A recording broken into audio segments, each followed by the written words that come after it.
If you want to understand the difference between transcendable and non-transcendable pain or suffering, listen to this entire video until the end where I explain it in detail and fully. Now, I in my life would like to help people reduce the suffering and pain they experience. Now, because life is inherently suffering, you may ask yourselves, Henry, aren't you trying to twist a part of reality which cannot be twisted? Life is suffering. No. Now, pain is actually good for us because it makes us stronger. To a degree, it's good. It makes us stronger, more knowledgeable, and whole as people. We learn from it, really. But the problem is, there are some types of pain which are easier to learn from and to transcend, because in order to learn from it properly and to grow as a person, you need to sort of transcend it. You need to process it, understand it, and then transcend it.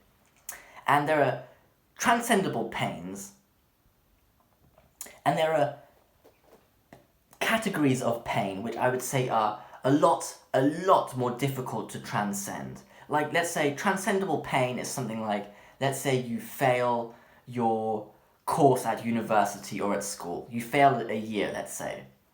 That's painful, that hurts your ego, your identity.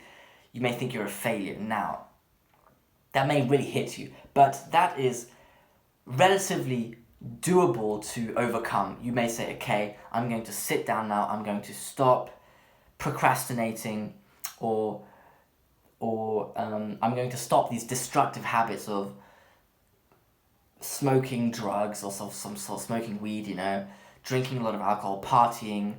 I'm going to sit down and go to the library regularly and study. And you learn from it, you process your failure and say, okay, I'm going to improve myself. Now that makes you stronger. You may say then, okay, what do you learn? You learn discipline, you learn how to study, you learn how to schedule, how to build habits to study, That makes you stronger. Whereas we have, I would say, untranscendable pain, or close to untranscendable pain. Pain, let's say that's something like, let's say your parents molested you when you were a child. That is a deeply ingrained wound that is partially due to it happened to you when you were a child, and it was also part of a fundamental dynamic of your life, which is your parents. And parenting shapes humans for the rest of their lives, essentially. And if something happens to you when you're a kid, it sticks with you for so long, and it's deeply ingrained. So if you get molested by your parents when you were a child, it's far more harder, one could assume, to transcend and process this pain and become stronger out of it, and without letting it drag you down for the rest of your life.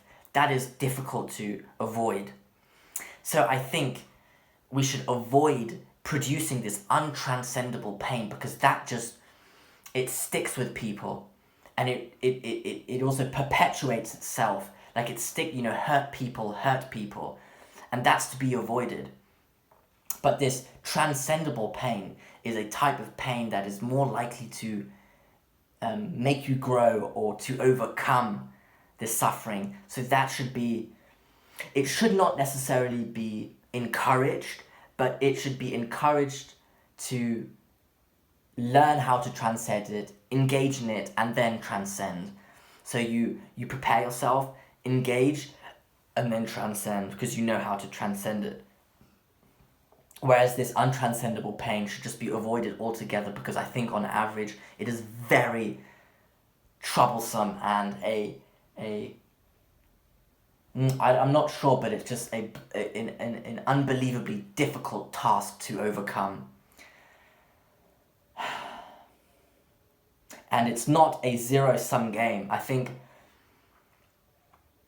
if you experience untranscendable pain, in the end it's not like, okay, the pain will be balanced by something else good, because life is always in balance. No, I think the world would be better off if if you could quantify it, the amount of untranscendable pain in life or across the world was reduced.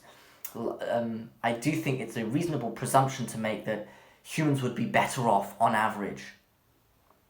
Hence, we should avoid it, nurture people or support people to avoid producing untranscendable or engaging or falling into avoid being subjected to untranscendable pain, and learn more how to transcend the let's say the easier pain of life to make you grow and become stronger and more developed as a person. So that's the difference between transcendable and untranscendable pain in my eyes, and it's also an extension of why I want to help people reduce the suffering, is because this untranscendable pain it's worth ending your life for, and just perpetuating suffering in life, because nothing really matters then when you're just in pain all the time. Yeah, so thanks for listening. Let's go.